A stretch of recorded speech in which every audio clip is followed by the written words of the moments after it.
विनय कटियार राम मंदिर आंदोलन के समय प्रमुख व्यक्तियों में से थे और अगर आज वो ये सवाल उठा रहे हैं कि जो मंदिर आंदोलन से जुड़े थे उनकी उपेक्षा हो रही है, तो ये 100% सही है। क्या बीजेपी के भीतर सब कुछ ठीक नहीं चल रहा है?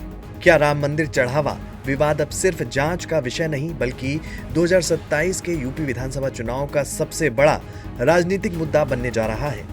और सबसे बड़ा सवाल, आखिर अपनी ही सरकार पर बीजेपी के कद्दावर नेता बृजभूषण शरण सिंह इतने मुखर क्यों हो गए हैं? इन सवालों ने अब यूपी की राजनीति में नया सस्पेंस पैदा कर दिया है और वो कैसे, जानेंगे इस वीडियो में। अयोध्या के राम मंदिर में कथित चढ़ावा गबन मामले को लेकर हर दिन नया मोड़ सामने आ रहा है। एसआईटी जांच कर रही है, विपक्ष लगातार सरकार को घेर रहा है और अब बीजेपी के भीतर से भी आवाजें उठने लगी हैं। इस बीच पूर्व सांसद और बीजेपी के प्रभावशाली नेता बृजभूषण शरण सिंह का बयान चर्चा का विषय बन गया है। बृजभूषण शरण सिंह ने साफ शब्दों में कहा है कि अगर राम जन्मभूमि आंदोलन से जुड़े लोग सवाल उठा रहे हैं तो सरकार को उसे गंभीरता से लेना चाहिए।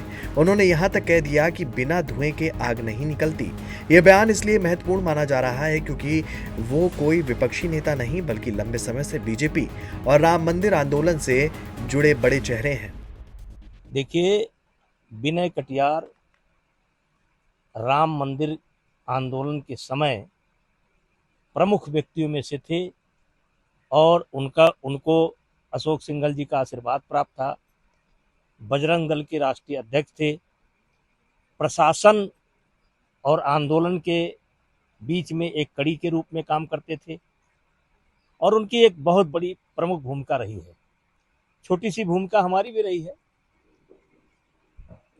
सीबीआई ने सबसे पहले मुझे अरेस्ट किया। कार सेवकों पर गोली चलने के पहले 2 महीने पहले मुझे मुलायम सिंह जी की सरकार ने अरेस्ट किया।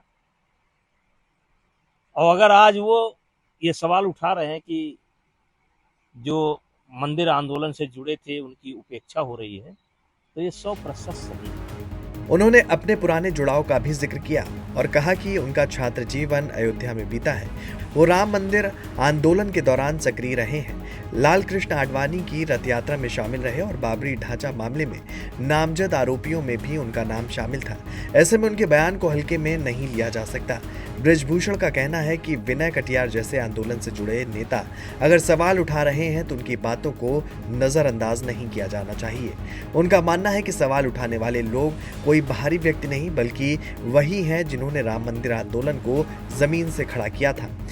सबसे बड़ी बात यह है कि उन्होंने इस विवाद को सिर्फ ट्रस्ट तक सीमित नहीं माना। उन्होंने कहा कि इस मामले में उंगली केंद्र सरकार और यूपी सरकार तक उठ रही है और क्या कुछ उन्होंने कहा, ये भी जरा सुनिए।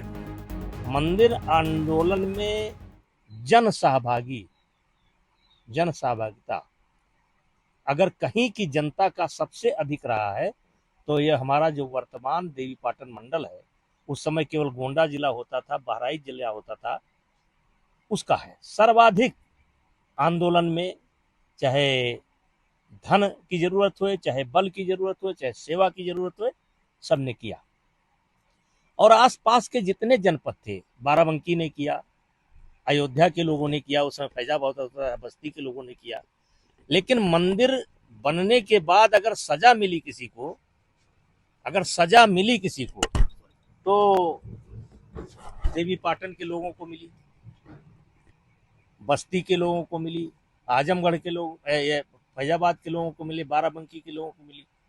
तमाम ऐसे लोग थे जो बिना तेरस को नागेश्वर नाथ पर जल चढ़ाए पानी नहीं पीते थे। उन्होंने दावा किया कि सालों पुरानी धार्मिक परंपराएं प्रभावित हुई हैं, बैरियर लगाए गए, रास्ते बंद किए गए और स्थानीय लोगों को परेशानी का सामना करना पड़ा। इसका सीधा असर जनता की भावनाओं पर पड़ा और राजनीतिक नुकसान बीजेपी को उठाना पड़ा।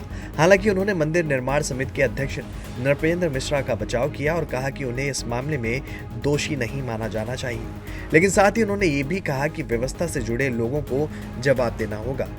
राजनीतिक जानकार मानते हैं कि ये सिर्फ एक बयान नहीं बल्कि 2027 के यूपी विधानसभा चुनाव से पहले बीजेपी के भीतर चल रहे आत्ममंथन का संकेत भी हो सकता है। बीजेपी अयोध्या की हार को दोहराना नहीं चाहती, जबकि विपक्ष इस पूरे मुद्दे को आस्था और जवाबदेही से जोड़कर सरकार को घेरने में जुटा है।